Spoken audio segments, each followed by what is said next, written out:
Exactly 8 minutes past 7 o'clock on BBC Radio Bristol. Steve Lefebvre till 9. Good to have you company this morning. Now, speed cameras that clock motorists on the newly opened smart motorway have caught over 1,500 people speeding in their first 2 weeks of operating. The smart motorway project, as it was called, was finished in January. The cameras, though, were only turned on a few weeks ago. Well, our reporter Nigel Dando has been surveying the scene for us this morning. Well, this part of the motorway network sees more than 100,000 vehicles pass through every day. And with the summer holidays now upon us, it's about to get a whole lot busier. Last January, the multi-million-pound project to turn this 7-mile stretch of the M5 and M4 into a smart motorway was completed. It means that the speed limit can be altered depending on the congestion, and it also means that the hard shoulder can be used if required. Well, BBC Radio Bristol has now received figures for the first motorists to be caught breaking these variable speed limits. This is since the cameras were turned on at the end of June. In 2 weeks, more than 1,500 people have been issued with penalty notices, with the top speed clocked at 124 miles an hour when the normal 70 mile an hour limit was in place. Now, in reality, this represents a tiny fraction of the number of people using this motorway. But with a fine of at least £80 a time, it also means a boost to the Treasury coffers of more than £120,000. Well, there are the facts and the figures. 124 miles an hour, the top speed clocked in a 70 mile an hour zone there. Of course, the matrix, isn't that what they call them, those overhead signs that change and vary with the speed limit? That's what makes it smart. If there's a bit of congestion up there, and of course that changes the speed limit, and of course changes the fact that you might well be fined if you exceed that.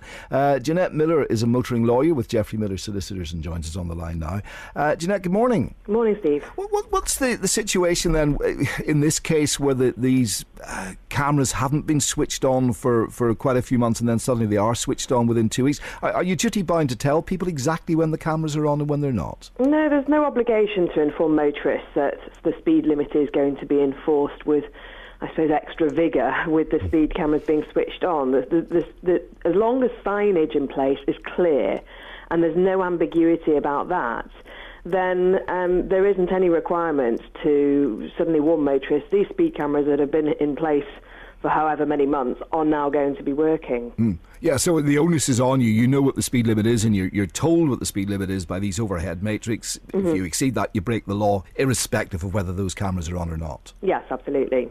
Yeah, and the whole point about sort of trying to get away with it, I mean, if you said, well, hang on, I've only been caught in the last couple of weeks, yet somebody was perhaps flying at 120 miles an hour a week earlier, but they were lucky that the cameras weren't on, does that make any difference at all in a court of law? No, unfortunately. So you can't really excuse your own misdemeanour by referring to other people who have also broken the law or possibly done something that in your view is worse than your own behaviour.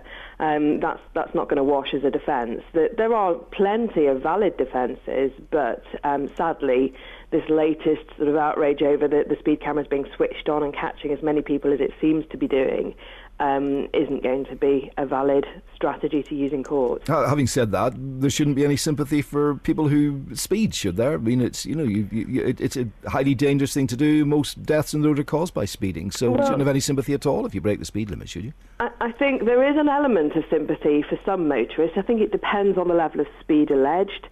It depends on the circumstances, particularly on the smart motorway where we have different speed limits being imposed.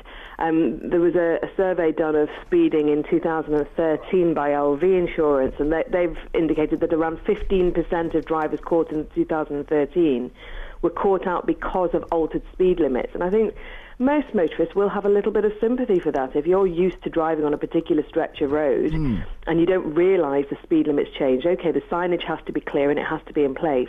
But I think most of us, even me, have been caught out by assuming a speed limit is a certain level and it's actually slightly lower than you realised. Really? I'm fascinated to hear this, Jeanette. You know, I mean, if the signs are there and they're very clear, you know, you got to go 40 miles an hour and you're doing 45, it's a fair cop, isn't it?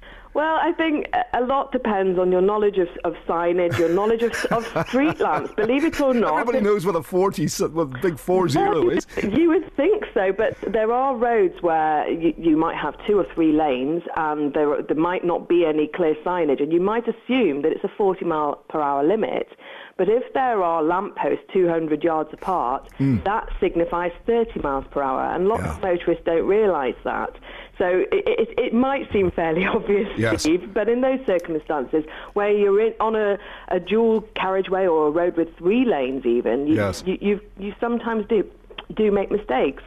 Well, I do know about these, these markers along lampposts, he says smugly, because I've been on a speed awareness course, having been caught for that very reason at 37 in a 30. But having said that, I suppose, what do you make about the figures then here? 1,500, I think that's working out at about 1%. It seems a lot, doesn't it? That is astonishing. Again, looking back at the number of people that have been caught in 2013, there's nothing like those figures in any region.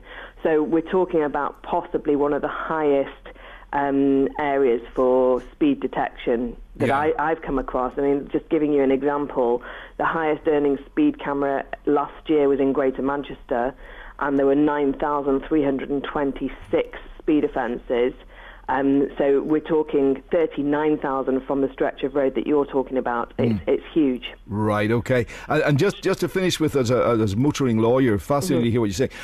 This business of the slight sympathy that with people perhaps not being totally aware of a change, is that a defence? Have you ever got away with that as a defence? No, and it's not going to impress the court if you start to say that, unless there is a genuine problem with signage which is misleading, it's not going to impress a court to say that you hadn't realised what the speed limit was. You're expected to look out for signs and to know what the rules of the road are. All right. Thank you. Very good to talk to you. Thanks a lot, Jeanette. Okay. Jeanette Miller. Fascinating stuff there. So do you agree? Is there any sympathy to be had